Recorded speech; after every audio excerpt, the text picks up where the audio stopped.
सम्मानित जन सादर प्रणाम। मेरे YouTube चैनल सच्ची बातें खरी खरी में आपका हार्दिक स्वागत है, अभिनंदन है। मैं राजेश पटेल।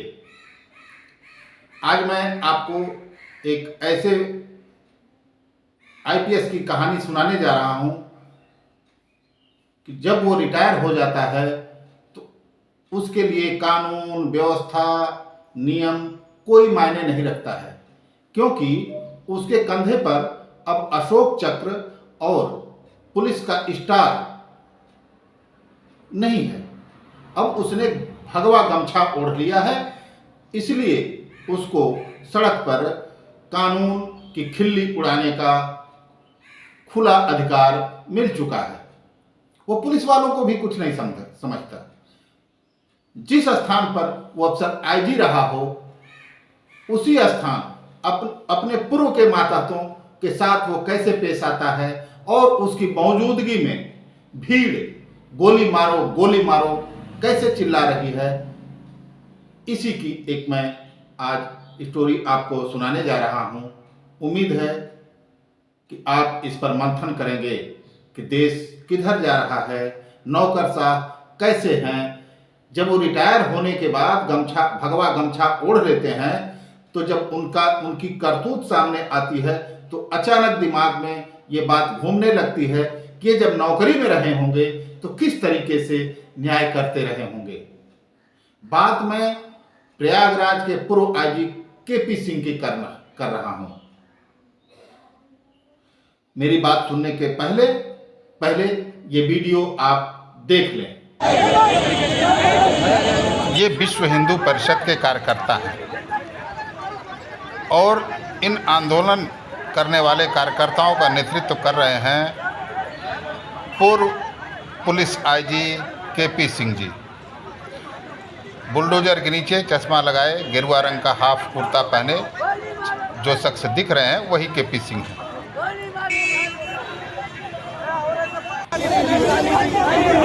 यदि आप न पहचान पाए तो ये जो पुलिस के बीच से, ये देखिए अभी बस के पास गए हैं, जो बस ड्राइवर वही KP। साथियों, आपने वीडियो देख लिया होगा। मारपीट, गाली गलौज, शोर शराबे के बीच भीषण जाम में जूझते लोगों व सिविल लाइंस, प्रयागराज के सिविल लाइंस थाने की पुलिस को थकियाते धमकाते तस्वीरों में दिख रहे व्यक्ति जनपद के पूर्व IG KP सिंह हैं। पिछले साल ही ये पुलिस महकमे से रिटायर हुए हैं और अब विश्व हिंदू परिषद से जुड़ गए हैं। इन्होंने भगवा गमछा ओढ़ लिया है। हरियाणा में जब हिंसा हुई थी नूह में, तो उस पर सियासत चमकाने का मौका इनको भी मिला। तो कानून का पाठ पढ़ाने वाले पूर्व अधिकारी भी कानून को हाथ में लेने से पीछे नहीं हटे। अभी बहुत ज्यादा दिन नहीं हुआ है, ये वीडियो बहुत पुरानी नहीं है, 2 अगस्त की है। आज 4 अगस्त है। हरियाणा हिंसा के खिलाफ बीते 2 अगस्त यानी बुधवार को प्रयागराज के सिविल लाइंस इलाके में सुभाष चौराहे पर शहर के छटे हुए गुंडे, लफंगे और उत्पातियों के साथ KP सिंह ने उस चौराहे को, सबसे बड़े VIP चौराहे को घंटों जाम किया और युद्ध के मैदान में तब्दील कर दिया था। छटे हुए गुंडे, लफंगे मैं इसलिए कह रहा हूं, हो सकता है वो विश्व हिंदू परिषद के पदाधिकारी रहे हों, लेकिन जिस तरीके से बुलडोजर पर चढ़ के उसके ड्राइवर के साथ गुंडई और गोली मारो की भीड़ से आती आवाज सुनाई दे रही है, तो ऐसे लोगों को छटा हुआ गुंडा नहीं कहेंगे तो क्या धर्म का रक्षक कहा जाएगा। वहां से गुजर रही गाड़ियों के ड्राइवरों पर भी पुलिसिया रौब दिखाते हुए KP सिंह ने खुद अभद्रता की। उनके साथ के लोगों ने स्थानीय पुलिस की मौजूदगी में लोगों के साथ मारपीट की। यह सब कुछ थोड़ी देर तक नहीं हुआ, घंटों पुलिस की नाक के नीचे होता रहा।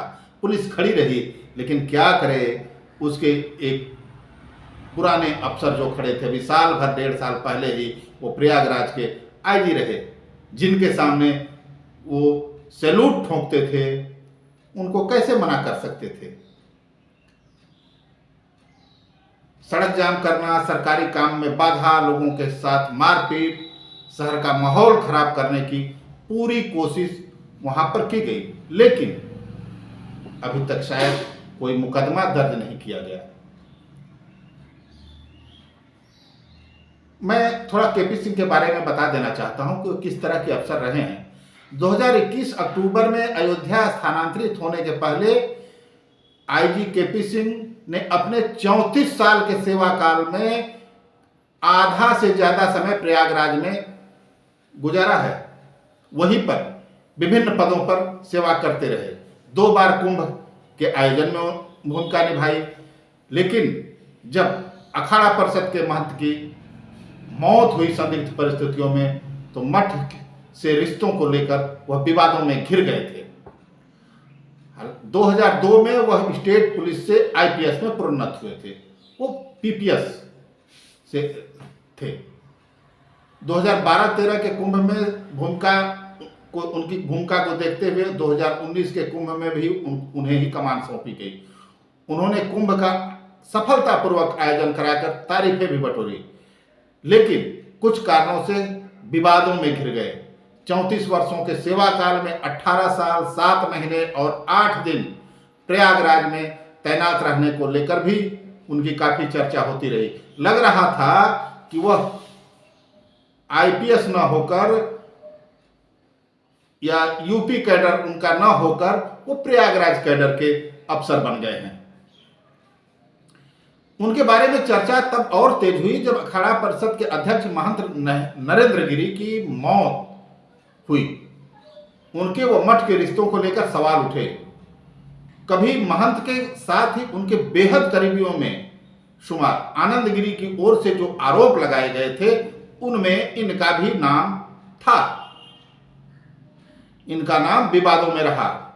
हरिद्वार में गिरफ्तारी से पहले और गिरफ्तारी के बाद आनंद गिरी ने उन पर गंभीर आरोप लगाए थे और महंत की मौत को लेकर उनकी भूमिका पर भी सवाल उठाए थे।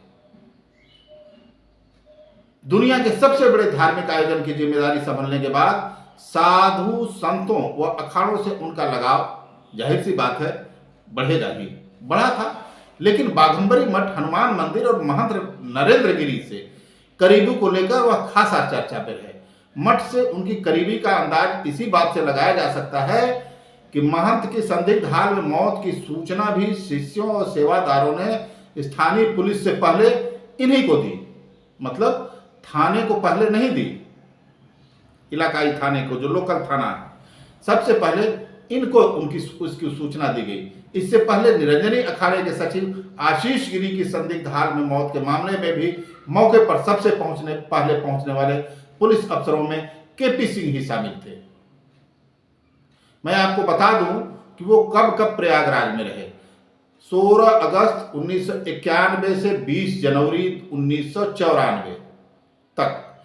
ध्यान से सुनिएगा, 16 अगस्त 1991 से 20 जनवरी 1994 तक, यानी 2 साल 5 महीने और 4 दिन ये बतौर सीओ रहे प्रयागराज जनपद में।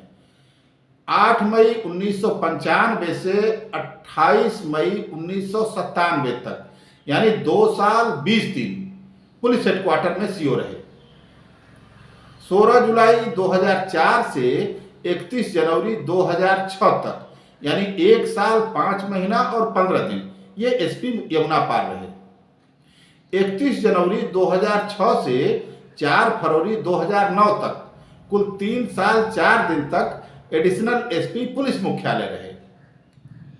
5 महीने यूपी एसटीएफ में एडिशनल एसपी रहने के बाद फिर ये वापस प्रयागराज में आ गए।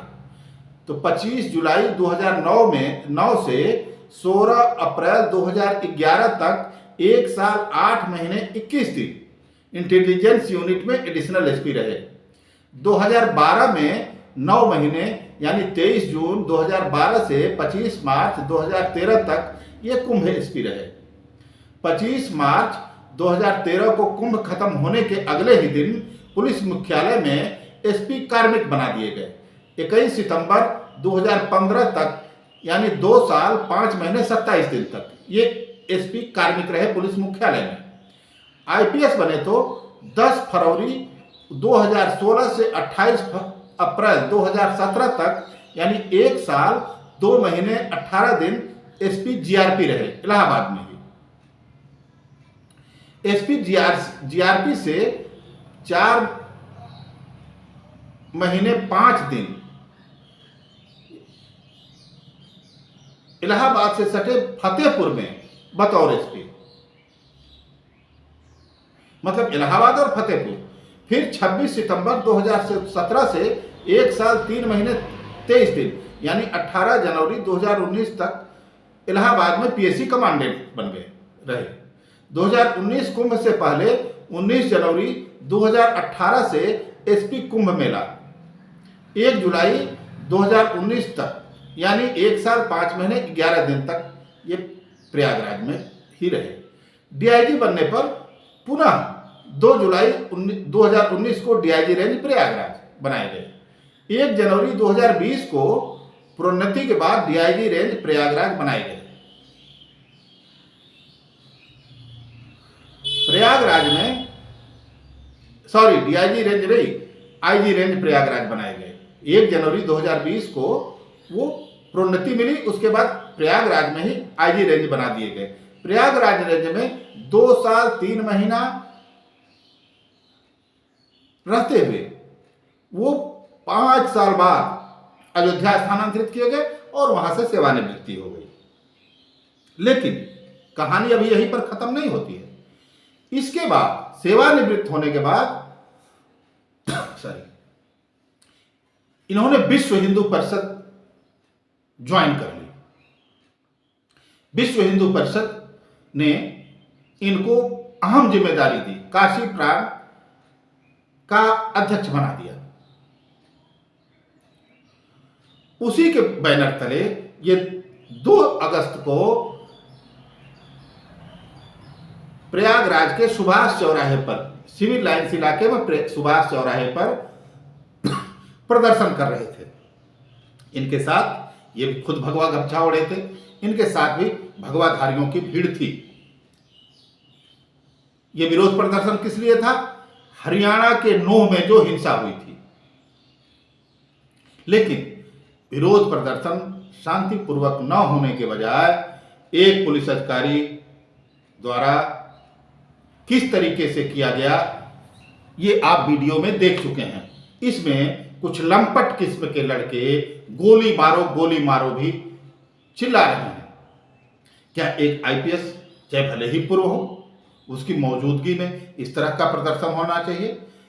खैर छोड़िए, जब वो भगवा ओढ़ लिए, अशोक चक्र हट गया, तो उनसे कोई कानून व्यवस्था या नैतिकता की बात की अपेक्षा बेमानी ही होगी, क्योंकि वह खुद वीडियो में पुलिस वालों से उलझते नजर आ रहे हैं और एक सरकारी बस के ड्राइवर को भी धमकिया रहे हैं और बस पर जोर जोर से अपना हाथ पीट रहे हैं। जरा सोचिए, ये जब सेवा काल में रहे होंगे तो ये किस तरीके से न्याय करते रहे होंगे, ये निर्णय करना आप पर मैं छोड़ता हूं। आज बस इतना ही। अगली कड़ी में मिलेंगे किसी और चर्चा के साथ। तब तक नमस्कार, प्रणाम। हाँ, एक निवेदन यह है, यदि आप मेरे चैनल को आपने सब्सक्राइब नहीं किया है तो उसे प्लीज़ सब्सक्राइब कर लें और बेल आइकन का बटन दबा लें, ताकि जारी होने वाला हर वीडियो आपको उसकी सूचना तुरंत मिल सके। नमस्कार।